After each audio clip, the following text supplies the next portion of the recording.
Om.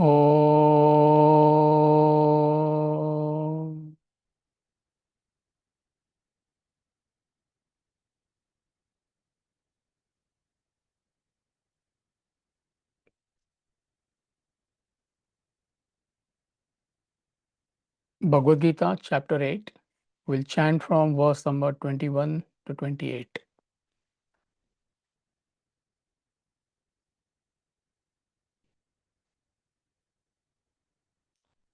अव्यक्तोऽक्षर इत्युक्तः तमाहुः परमां गतिम् यं प्राप्य न निवर्तन्ते तद्धाम परमं मम पुरुषः स परः पार्थ भक्त्या लभ्यस्त्वनन्यया यस्यान्तस्थानि भूतानि येन सर्वमिदं ततं यत्र काले त्वनावृत्तिम् आवृत्तिं चैव योगिनः प्रयाता यान्ति तं कालम् वक्ष्यामि भरतर्षभ अग्निर्ज्योतिरः शुक्लः षण्मासा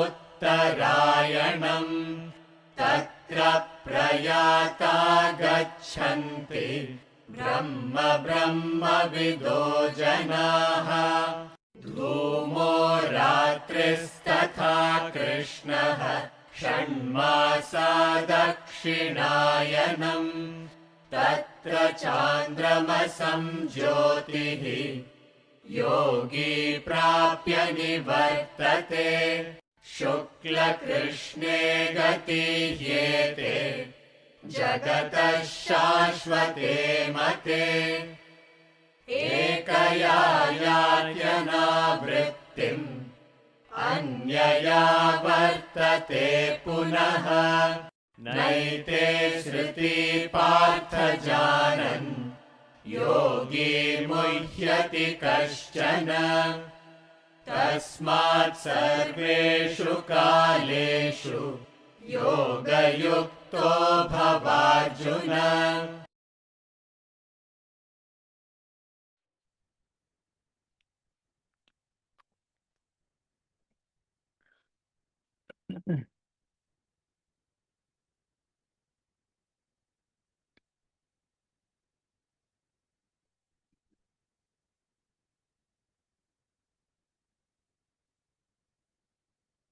So last week we concluded with verse number 21. Just to recap the main message. So the translation reads, the unmanifested is called the imperishable. It is said to be the ultimate goal. Those who reach it do not return. This is my supreme abode.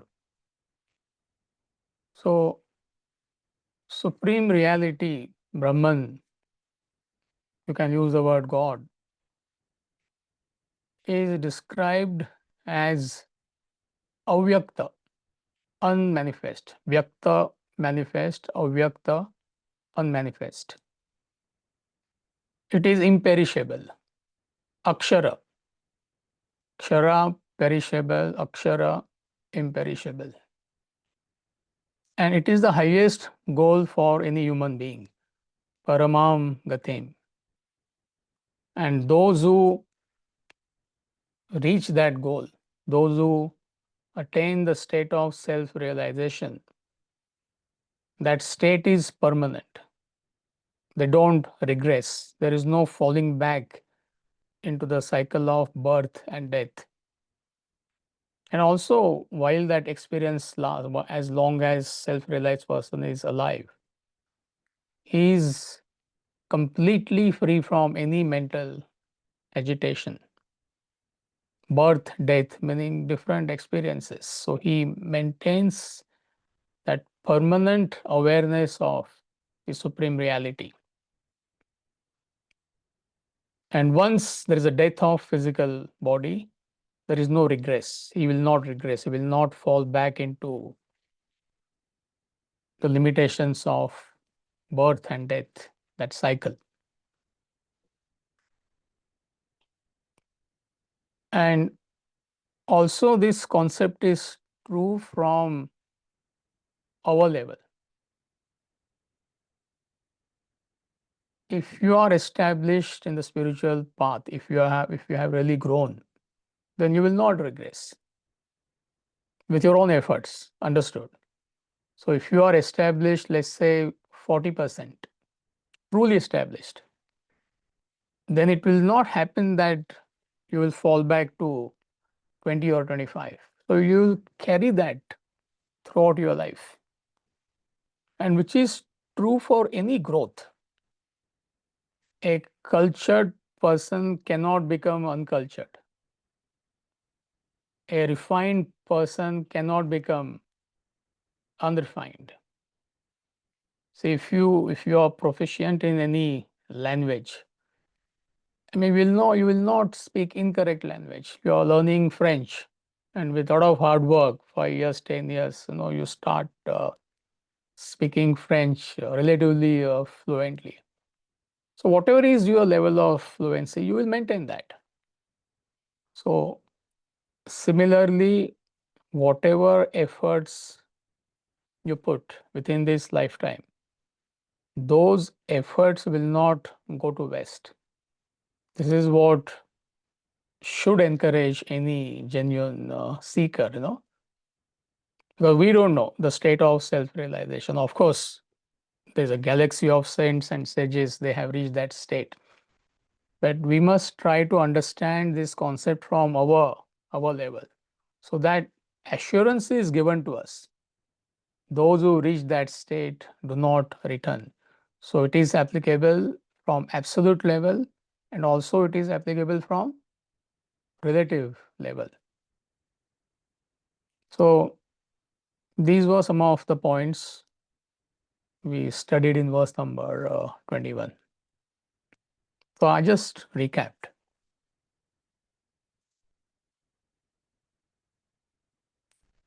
So are we okay? Amitji, Yes, madam. just a quick question from last week's notes. For the verse 21, you had mentioned you have to come out of the illusion projected by your own mind. So, isn't mind also part of the illusion? How do we understand that it projects the illusion? Then it's also part of the illusion. So, Who is telling that to us? Mind is projecting the world, right? It's like boy is seeing the snake where there is a rope. We'll stick to that example. yes, Boy does not understand. What he does not understand, that there is no snake. that snake is an illusion. Boy will not understand that. Correct? His mind has produced that illusion of a snake. So who is telling the boy? It is not a snake, it is a rope. The one who's seeing the rope. Correct? So those who have crossed over this illusion, these enlightened masters, they are telling us that world is nothing but a projection of your mind. You and I don't understand that. How can we understand? Just as a boy cannot understand. However, you may try to tell him, convince him, yell at him, scold him. With love and affection, you tell him, dear boy, don't you think you should identify with the rope? Don't you think it is a rope? He will not understand that. Those who have crossed over the illusion, they are telling to us by their own experience that the world which you are experiencing is nothing but it's a projection of your mind. It's a superimposition on the supreme reality.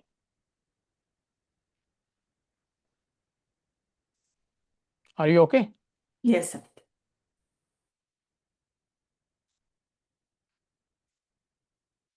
Verse number 22, please.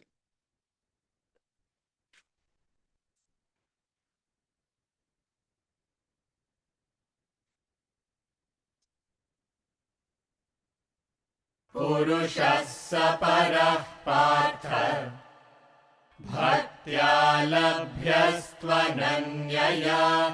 यस्यान्तस्थानि भूतानि येन सर्वमिदं ततम् पुरुषः स परः पार्थ भक्त्या लभ्यस्त्वनन्यया यस्यान्तस्थानि भूतानि येन सर्वमिदं ततम्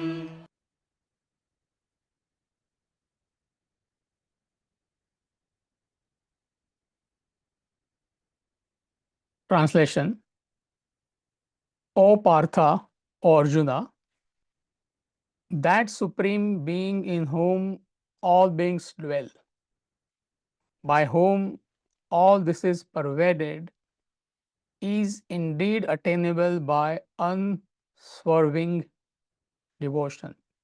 Yena sarvamidam tatam.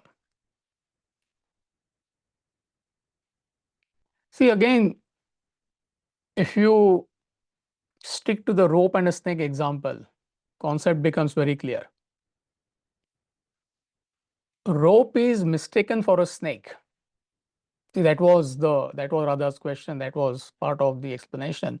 So where there is a rope, boy misunderstands that rope as a snake. Actually, there is no snake. There is only rope. But due to ignorance, he projects a snake. He superimposes snake on the rope. So snake dwells in the rope. Snake dwells in the rope. Other way of saying that could be rope pervades the entire snake. See, at the end of the day, what is snake? We have been repeating this example, once a month or once in 2 months, we repeat this example. So see, let me, for the sake of newcomers, there is a rope. We all have gone hiking. And it is dark, it is, let's say, twilight. So one boy misunderstands rope for a snake due to ignorance. Actually, there is no snake. You and I are not seeing the snake, but the boy sees the snake. So where there is a rope, he sees the snake. He superimposes snake on a rope.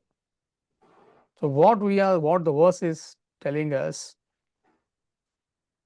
that supreme being in whom all beings dwell. So I'm referring to that.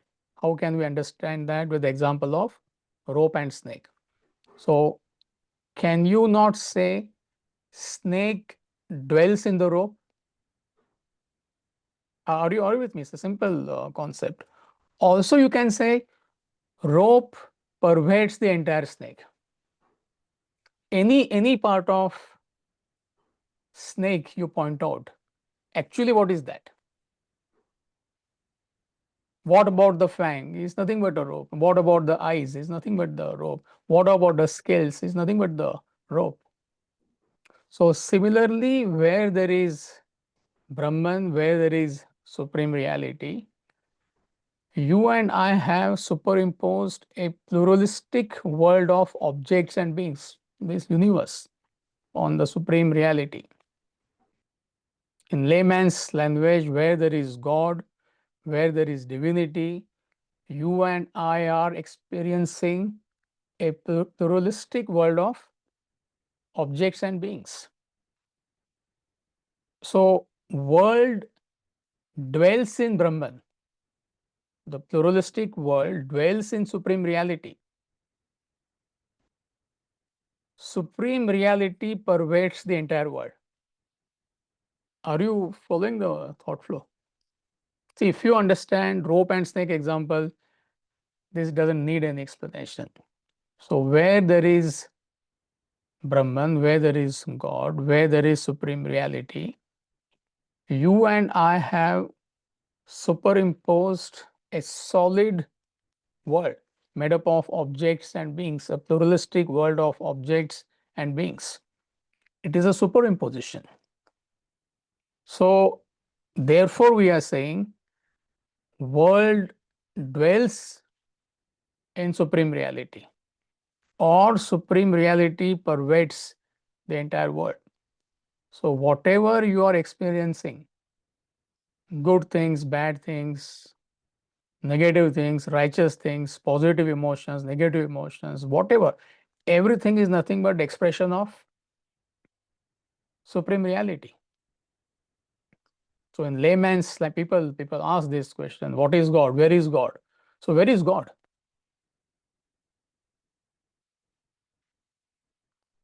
Can anybody answer that question? A lot Everywhere. of people ask this question. Where is God? Everywhere. It is everywhere. World is God. Snake is rope. Stick to that example. That is easy. So from that you can project this. It's a staggering truth. The pluralistic world in which we are caught up. You know, you may have best of experiences. You may have worst of experiences. There could be peace. There could be war. Right now, part of the world is experiencing a war-like situation. But also there are positive, pleasant experiences. There is richness, there is poverty, there is righteousness, there is unrighteousness. It's a pluralistic world. So it's nothing but supreme reality. So the world which you are experiencing is nothing but a God. And you can achieve that experience by unswerving devotion. So that's the relief he is giving to us. Because some of us must be thinking, how do I experience that state? It's like boys asking, madam, how do I know it is a rope? I understand. You're so convinced. Last 2 hours you have been telling me, brother, is nothing but a rope, is nothing but a rope. But then how do I know that? So he says, by unswerving devotion, you can reach that state. You can get the subjective experience of supreme reality. So when we say by unswerving devotion, meaning by constancy of thought, that is understood. Because the principle is, as you think, so you become. So where are your thoughts right now? Thoughts are on the world. Where are the thoughts of the boy? He is constantly thinking of the snake. So the moment his thought shifts to the rope, slowly but surely he starts understanding snake is nothing but a rope. Gradually he will experience the rope. So therefore we are saying, as you think, so you become. So your daily study and reflection brings about that change. That is about all. It's not that one fine day suddenly you will gain that experience. Your daily association with this subject, we keep on repeating this. I think every class I mention this, I don't know. Some of you must be fed up, don't you have any other message? I mean, there is no other message now. What to do? Your daily association with this knowledge is absolute must. Get up in the morning, whatever is your comfort level. Minimum 15 minutes you have to study systematically, whatever is explained in the class. So slowly but surely you get established in the higher values of life. That's what it means to begin with. And as you get established in these higher values, mind becomes calm and composed. You become more clearer in your thinking.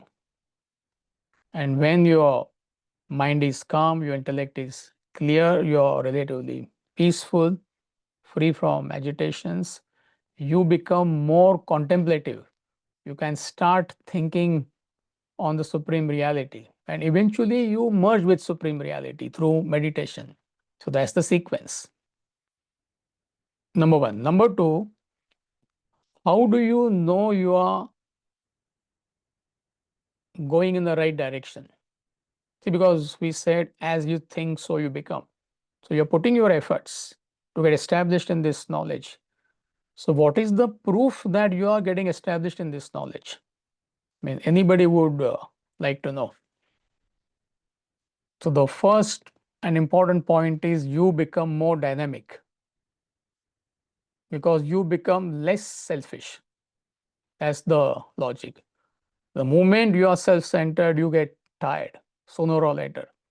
But as you become more and more unselfish, you start functioning in the spirit of service and sacrifice, you will find yourself full of energy. That's what we mean by dynamism. Doesn't matter what you are doing. Number two, you become more self-sufficient in life, meaning not dependent on the world for your happiness.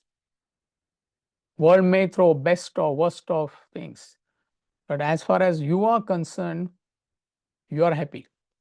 So again, it's not absolute level. To the extent you are self-sufficient, to that extent you are going in the right direction. So you become more dynamic, you become more self-sufficient, you become more cheerful. The opposite of cheerful is there is no smile. I'm not talking about artificial smile.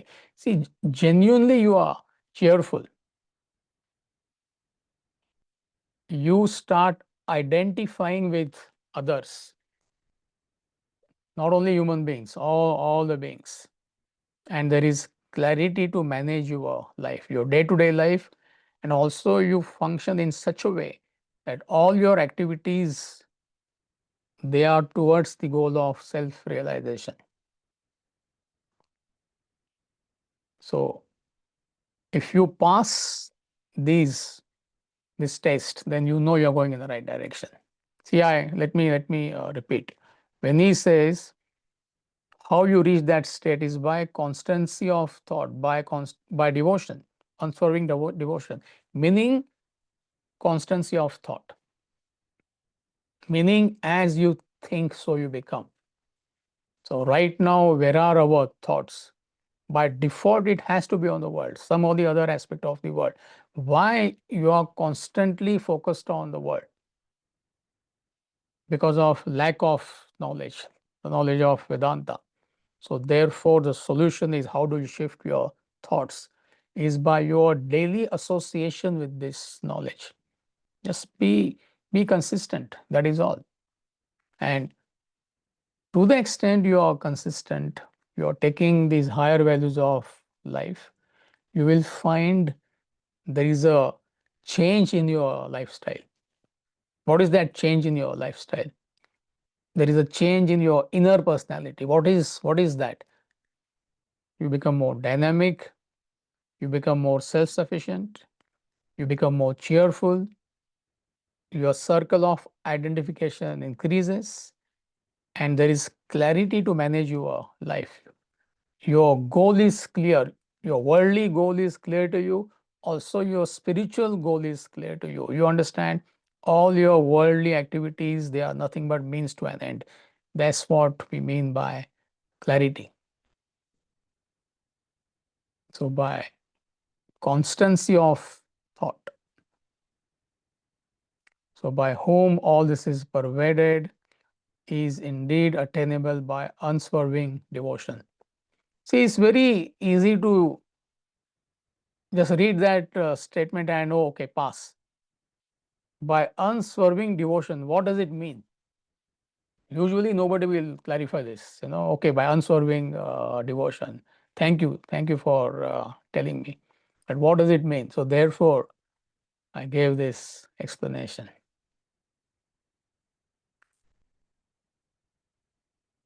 Are we okay? Next verse, please.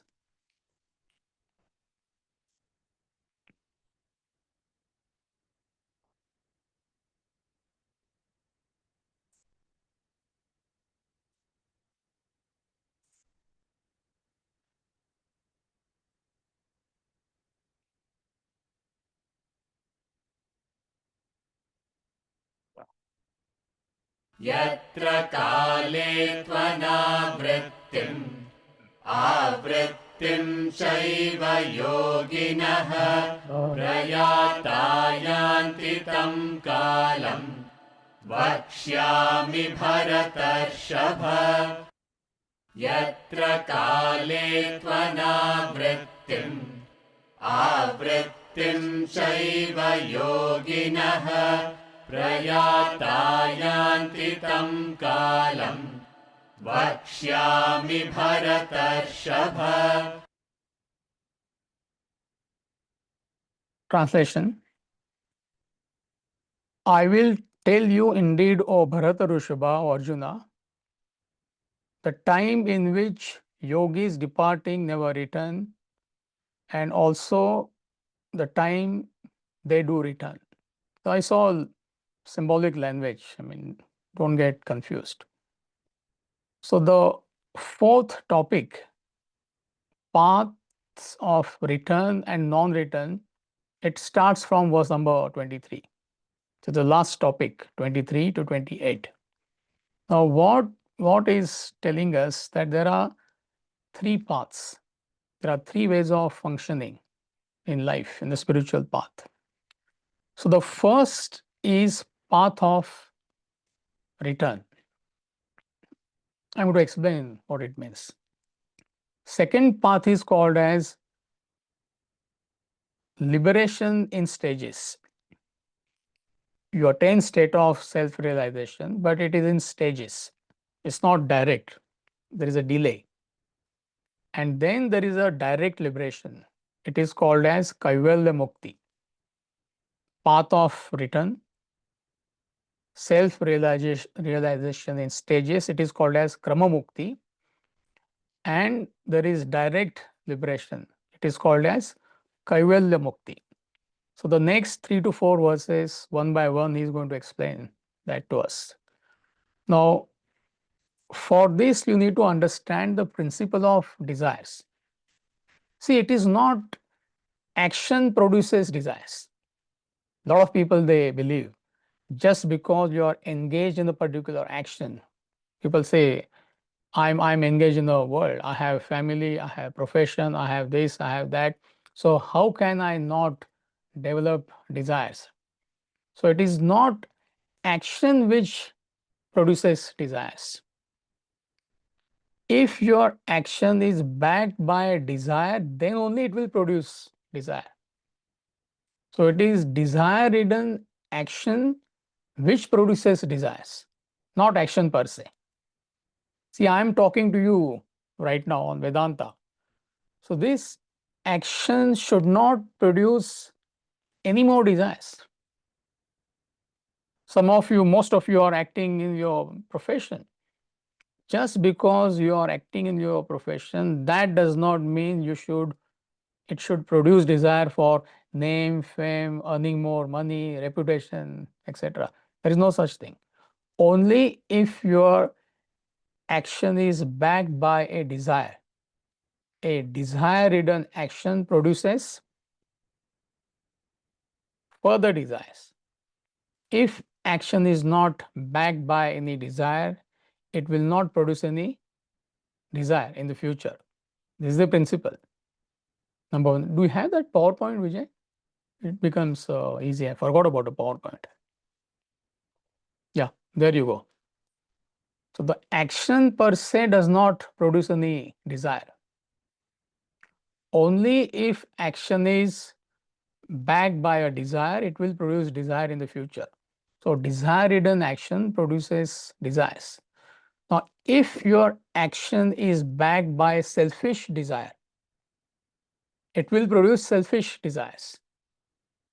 If your action is backed by unselfish desires, unselfish desires are far, far superior to selfish desires, but still it is a desire. It's a noble desire, but it's a desire. So if your action is backed by unselfish desire, it will produce unselfish desire. If your action is not backed by any desire, it will not produce any desire in the future. See, to give you an example, I am talking to you on Vedanta.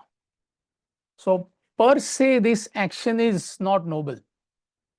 A lot of people, they will say, oh, it's a very noble action I am doing, or you are listening to me. It's most of the world, they will think it's a noble action.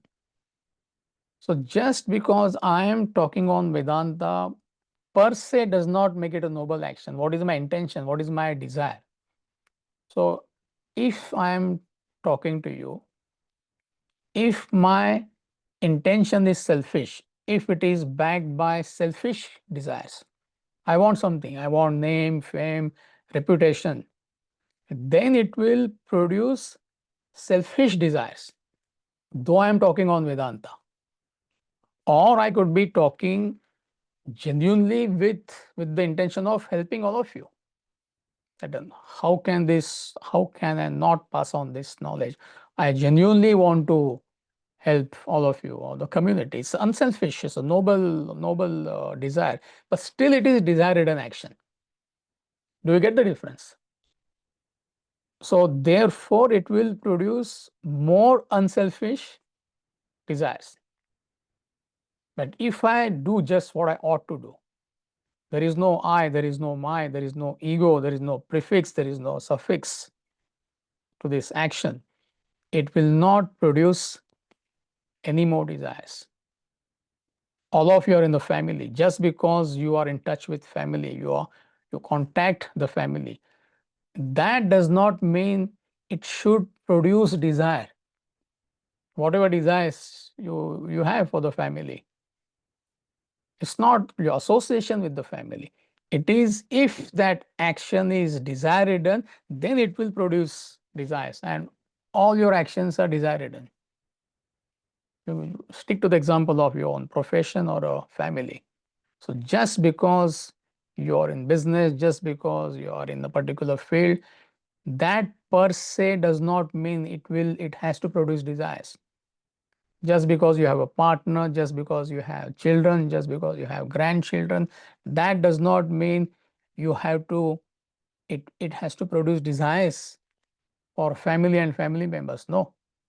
If you just do what you ought to do, if you function in the spirit of service and sacrifice with no prefix, no suffix, just doing what you ought to do and get out, it will not produce any more desires. This is the theorem. Are you clear with this? See, if this is clear, rest of the verses are straightforward. Path of return, Krama Mukti and Kaivalya Mukti, all these are big words. If you are getting confused, don't worry, just stick to this PowerPoint. So what is telling us path of return? Now, what is path of return? It is nothing but actions performed with good desires, unselfish actions. So when you perform meritorious actions, good actions, unselfish actions, you become a peaceful person. It is called as punya. Synonym for that is heaven. For the time being, you are in peace. See, for example, there are a lot of people who feed the poor, on Saturday or Sunday, or they take responsibility of educating children who are not that, who don't have that opportunity. Or some people, they build homes for the poor. Now, per se, it means nothing. I'm not saying you should not do that. But if it is backed by desire, it's a noble desire, it's good desire, it's a meritorious action, but it is a desire-ridden action. I want to do something, I want to do something. Definitely is good. So such actions, when you perform such meritorious actions, good actions, you feel happy for the time being. But again, you fall back into limitations, suffering, and sorrow. Still, you are caught up in the cycle of birth and death. Still, you are caught up in your desires and its modifications. But for the time being, you feel nice. So it's like you book a very expensive spa, 2 weeks package, 3 weeks package you take there. I often give this example. I was based in Ananda Spa a long time back for 6 months. It's one of the well-known spas in the world. Owner is Swamiji's devotee. So we all go there for 6 months, 7 months. We stay there. Don't ask me the price. I mean, you have to sell your house to go there, you know. So 3 weeks package you take. There are people who take 3 weeks package, some crazy amount, $3,000-4,000 per day or whatever. So 3 weeks package you take, you go there, you enjoy. But after 3 weeks, what happens? I'm giving you a silly example. If you understand this, you will understand a path of return. You have paid the price. Whatever, like, $10,000, $20,000 you have paid for 3 weeks. You go there, you enjoy. Forget about all the worry and, nicely husband and wife, they're having a good time. Family is having a good time. But after 3 weeks, after that package is over, what happens? Back to the mundane world. Back to the mundane world. Exactly the same thing. So you have done meritorious action. So you get that kick. You feel happy for the time being. But your desires are very much there. But you have done that meritorious action, unselfish action, good action. You deserve that positive experience. So that positive experience is short-lived. And once that experience is over, again, you're back to square A. Worry, anxiety, mental agitations. See, a lot of people, trying to give you examples from day-to-day life. There are a lot of people who organize donation events. Once in a year, twice a year, they do that. So it's a good activity. So for a week or 2 weeks, everybody is geared up. On that particular day, people bring their contribution. But once that event is over, 1 or 2 weeks are gone, again you are back to square A. Your mundane, routine, mechanical life. So again you go back to your mundane life. So that is path of return. So for the time being, you get a kick. You feel happy for a while. But again, you are back to your routine life. Sorrow and suffering, relatively speaking. Then there is something called as, the next is called as liberation in stages, karma mukti.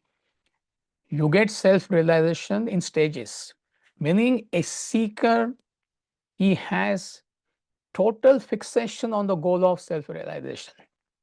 He has risen to that level. There is no doubt about that. But there are pockets of few good desire-ridden actions. Otherwise, he is totally detached.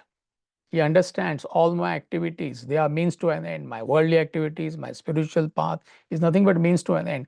But there are pockets, very slips. So very, he does that particular action for a desire, good desire. Say, again, stick to this example. I am talking to you on Vedanta and I slip into unselfish action. No, I want to spread this knowledge. Let's get together. Let's do something. There's nothing wrong about that. But it is unselfish desire. That is where that slip I made. Or you could get attached to spiritual practices. Could be rituals, could be whatever you do. Karma yoga, bhakti yoga, jnana yoga. So unnecessarily you go through a long period of good life, meaning your self-realization is delayed. That's what it means. Instead of going straight, hitting the self, the goal of self-realization, it is postponed, it is delayed. So it's like you are going at 50 miles per hour and you see the intersection coming, the stop sign is coming, right? And you let go of the gas and you're coasting. And when you're coasting, Again, you give a gas. So what happens? The car gathers momentum. It could have stopped in maybe another 50 meters or 100 meters. Nicely, you're coasting. Right? You step on the gas. Again, you let go. What will happen?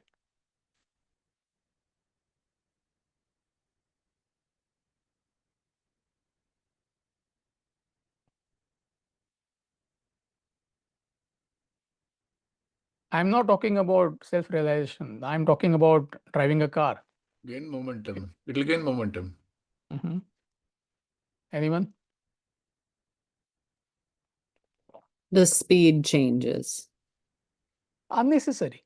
Nicely, you are about to come to a stop within 50 meters. You step on the gas. You go for another 100 or 200 meters. So beautifully, you're on the verge of self-realization. That's the concept, right? Unnecessarily, you slip into few desired actions, good actions. There is no doubt about that. But due to which your self-realization is delayed. So therefore, it is called as liberation in stages. Are you with me? And next few verses, we're going to discuss this in detail. So don't worry. Now, somebody may say, so what? I can see that question mark on somebody's face. I mean, I'm going to have a great life. Yes, true.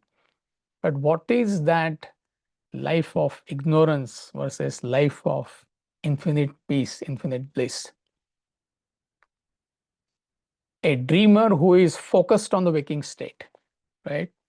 Beautifully, he is on the verge of waking up, but he does unselfish, desired actions. So therefore, instead of waking up now, he wakes up after a few days. So what is the life of a dreamer as opposed to life of a waker? There is no comparison. So however good life you may have, however finite bliss you may enjoy, end of the day is nothing but ignorance. So where is ignorance? Where is infinite peace? Where is infinite bliss? So therefore it is called as self-realization in stages, liberation in stages. And then there is something called as direct liberation. It is called as kaivalya mukti. So where the seeker is totally fixated on the self, like nothing matters for him. He's totally detached from the world, is totally detached from the spiritual practices. He takes his worldly duties, he performs his worldly duties. He takes to the spiritual path, karma yoga, bhakti yoga, jnana yoga, in a complete spirit of detachment. He understands these are means to an end. So therefore, such a seeker, he hits the goal of self-realization. It's like, again, a dreamer who has understood the futility of a dream world. That example might be useful. So why would you linger in a dream experience? Isn't it? If you understand this is dream and you belong to the waking state, why would you waste your time lingering in the dream world? So that is called as self-realization in direct self-realization. So there is path of return, number one. Second is liberation in, forgot. Liberation. In stages. It is called as krama mukti. Forget the Sanskrit word. And the last is called as Direct liberation. Liberation. kaivalya mukti. So path of return, liberation in stages, and direct liberation. This is what we're going to study in the next few verses. So if you don't understand all this, go back to the PowerPoint. Can we have the PowerPoint again? Because it sounds quite complicated. Path of return, kaivalya mukti, krama mukti is nothing. Go back to that PowerPoint.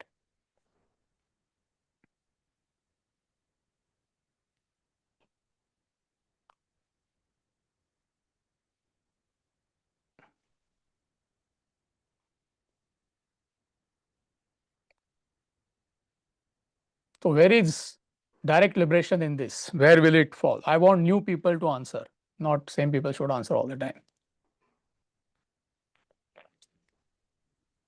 Direct liberation will fall where here? No desire action, no desires. Anybody? Anybody else? No desire or unselfish desire is good, but no desire is better. Yeah, unselfish action is out. It is not direct liberation. So unselfish action, where would it, path of return would fall where here? Unselfish desire. Action, selfish desire. So are we clear? So if you are getting confused, just come back to this PowerPoint. Verse number 24, please.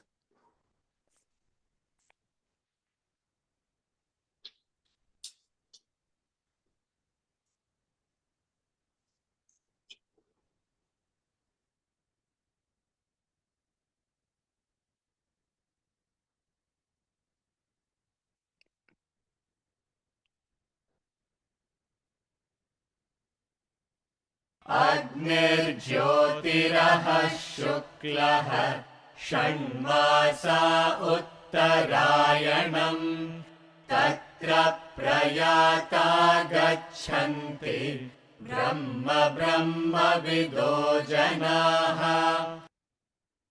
अग्निर्ज्योतिरः शुक्लः षण्मासा उत्तरायणम् तत्र प्रयाता गच्छन्ति ब्रह्मविदो जनाः. Translation: fire, light, daytime, the bright fortnight, the 6 months of the northern path of the sun, they're departing the north of Brahman, go to Brahman. So here he is talking about liberation in stages, Kramamukti.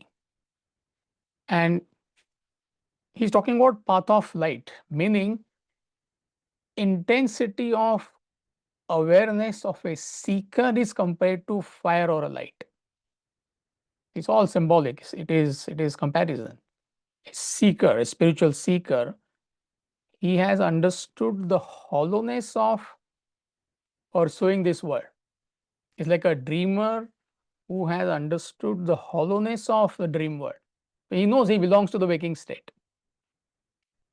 Like a student, a sincere student, he has got admission in a very good school, let's say Ivy League school. So he's totally fixated on his goal. He may participate in other activities. He may go for a party, he may go for a movie, he may have some fun with his friends. But end of the day, where is his fixation? He's totally fixed on his goal as a student. So similarly, a true seeker, he has understood that his or her original nature is what? You belong to that state of absolute peace, absolute bliss. Your original nature is free from mental agitations and suffering. Any mental agitation, any sorrow, any suffering is not your natural state. That is abnormal. But why you go through mental agitations, why you go through worry, why you go through stress, why you go to anxiety, when your original nature is absolute peace, absolute bliss? Can anybody answer that question? See, all the scriptures are telling us that our original nature is free from mental agitations and suffering. All the scriptures, they are telling this to us. But then why you go through mental agitation, stress, worry, anxiety? When do you go through that? I want new people to answer this. Same person should not answer all the time. So everybody, it's not that I don't want only 1 or 2 people to answer, but then whole class should participate if they want to participate. Selfish desires.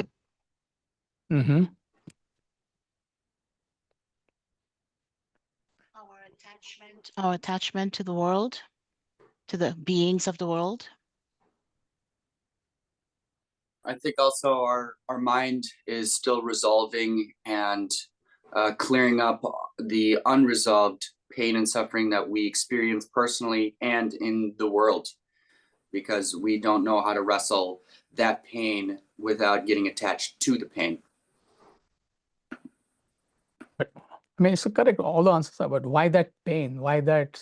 See, it's not that we don't have that peace. That's the paradox. Our original nature is peace. Our original nature is infinite peace, infinite bliss, state of no agitations, no worry, no anxiety. That's our original state. Then what has happened? We shifted from the original nature. Excellent. When you drift away from your divinity, from the core of your personality, and you run after the world, you will be inflicted with pain and sorrow. It's a law of life. There is nothing you can do. It's a question of more or less. See, I repeat, your original nature, my original nature, is absolutely free from mental agitations and suffering. We all adhere to that. It's not that somebody is denied that opportunity. That is everybody's nature. But when we drift away from that divinity due to ignorance and run after the world, objects and beings of the world, with the hope of acquiring happiness, there is no such thing. You will be inflicted with pain, sorrow, and suffering. All external pursuits, all extroverted pursuits, they have a beginning, they have an end. Number one. Number two, you are never satisfied.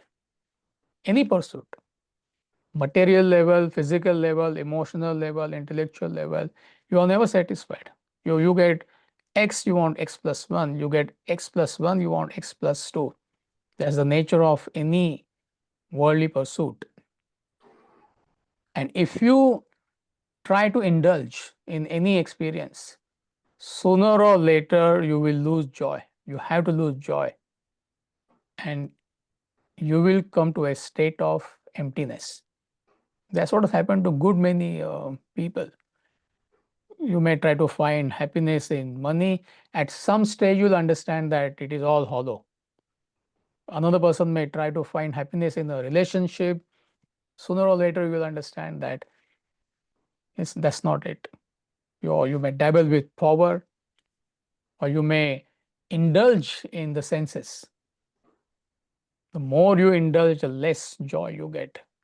And if you still continue indulging, you reach a state of neutralization, which is a state of emptiness, where there is no joy.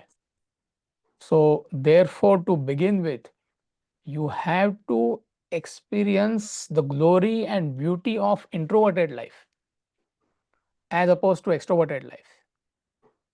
Extroverted life is constantly you are trying to find happiness in the world. I'm using this word in a particular way. Constantly socializing, constantly indulging, doing this, doing that. That's the meaning of extroverted life. So constantly you are trying to find happiness in the world, as opposed to introverted life. But that beauty, that grandeur of introverted joy, that happiness, that bliss, you need to experience it. At least 1 or 2%, a little bit you need to experience. So how do you experience that? When you withdraw a little bit, even 10%, 15%, 20% you withdraw from the world, and you substitute that with this knowledge which we are studying, you will get a taste of that. See, that is why we organize so many events, especially Vedanta Academy experience, where there is opportunity for class members only. It's not open for others. And we don't talk about it. How many times you heard me talking about that? You go to our website, Vedanta Academy website, there is no mention of that. Those who understand the importance of it, they will find out. But why I'm talking about that? Where you withdraw for 5 or 6 days and totally focused on study and reflection. Personally, I have gone through that experience for 8-9 years. Young boys and girls are staying there from all over the world. It's a course which is open for young boys and girls from 18 to 30. They come from different background. And the first thing when you enter there, a lot of people, they make this comment, why everybody is laughing all the time? A lot of people, and some of them find it irritating. Now, what is so funny? Somebody comes and sits on the dining table next to you, everybody starts laughing. Somebody gets up, the spoon falls, plate falls, again everybody starts. So what are, they're withdrawn at the age of 18, 19, 22. I have gone through that personally. You are withdrawn. So what is that bliss which you are experiencing? I hope you understand me. You're getting a glimpse, taste of that introverted bliss, which you can never experience otherwise. Now, that doesn't mean all of you go and attend that retreat. It's not possible. The house full. Imagine 60, 70 people from this class. From New York, there are 350 people. Everybody goes. Where will they stay? Try to understand the principle of what I am saying. See, even in your own life, you can apply this principle, as opposed to going out all the way, all the time, indulging in the world, contacting the world. Withdraw a little bit. And once you get a taste of that introverted happiness, then you will be enthused to follow the scriptures. You will be able to understand what bliss, peace, contentment they are talking about. So that is that awareness that happiness is not in the external world. It is internal. And that infinite peace, infinite bliss is the core of my personality. And to find that is my life's mission.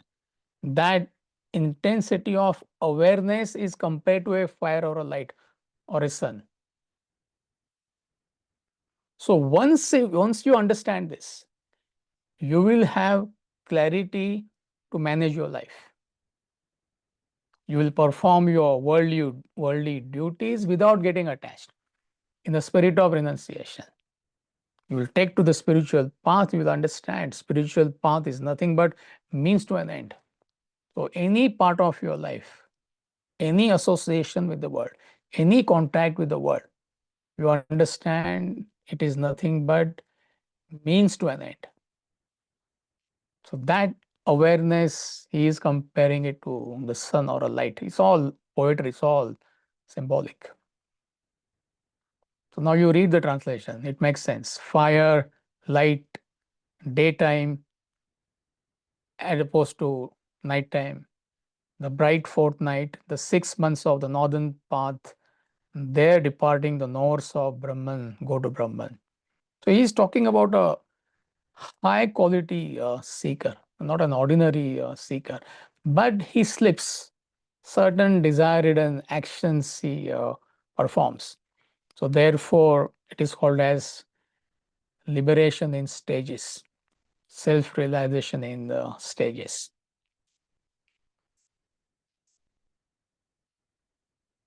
And then in verse number 25, we'll take it up next week, he talks about path of return. So therefore, he is comparing it to darkness, like smoke, fire. Your vision is obscured when there is smoke, when there is darkness. So you are, such a person is lost in the world, just busy playing with desires. That is about all. Good desires in this case, but desire is a desire. And the mission in life is to eliminate our desires. So we have been saying that repeatedly. Human being minus desires equals state of self-realization, divinity, truth, God. So desire is a barrier. And due to ignorance, what are we doing? 24/7, not intentionally, due to ignorance. Either we are busy playing with selfish desires, most people are self-centered, but a handful of people, they are noble, but they get stuck to unselfish desires. But still it's a barrier. Barrier is a barrier, it doesn't matter. It may be a steel door, it may be a glass door. You can't walk through both. So therefore, they are trying to educate us that why are you doing desire-ridden activities? And it has got nothing to do with what you do. That's the confusion. It's not that just because you're in profession or a business, you have a family, that means you will have desires. No. You come to the so-called spiritual field, you will have more desires. It's possible. Different set of desires you will entertain. So it has got nothing to do with what you do in life. It has to do with how you meet life. That is where that desireless action comes in. Otherwise, you'll be caught up in this terrestrial world, which is called as samsara. So I will catch you when you are fresh next week. So 4 more verses are left, I guess. Yeah, 28. So next week we will conclude this chapter. And from, I think, June 28th, right? Yeah, we'll be starting chapter number 9. So you'll get an email. In case you want to share that email with your friends or contacts, please do that. It's good to join at the beginning of the chapter, So any doubts from what we discussed today? See, don't get bogged down by the verse translation. So therefore, I'm trying to give so many examples from day-to-day life. If you try to analyze beyond a point the words or terms he uses even in the commentary, you'll get confused. So that is where the advantage comes, learning from somebody on one-to-one basis. But anything not clear from what we discussed today? Anything is still bothering you?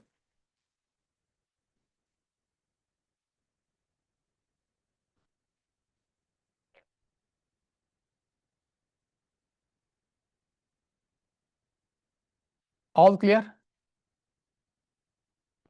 Okay. I don't see any expression on anybody's face. So anyway, I mean, I have to do my job. What to do? I have to explain the verses. I know they are subtle. Next week we'll make it more clear. Don't worry. Have a good weekend. Thank you, Thank you. Amiji. Thank you. Thank you, Amiji. Thank you, Thank you. Wonderful. Thank you. Thank you, Amaji. Great job. Thank you.